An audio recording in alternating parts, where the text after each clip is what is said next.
النهارده كده كنت قاعدة حيرانة مش عارفة اعمل ايه.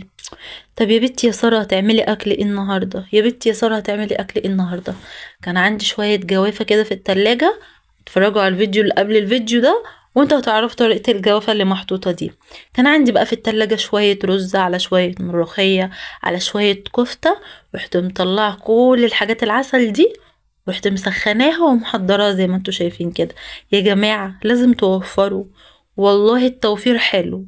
وبصوا لما تعملوا الأكلة بشكلها حلو كده صدقوني هتحبوها جدا جدا.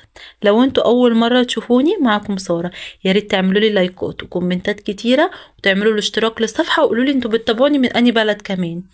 ماشي ماشي. بصوا المخلل، يا حلاوة المخلل، يا جماله. وجوزي طبعا بقى شايفني يقول لي يا ستي انت مهملة، انت بتعرفيش تحافظي على القرش، انت يا جماعة ردوا كده في الكومنتات وقولوا لي انا بعرف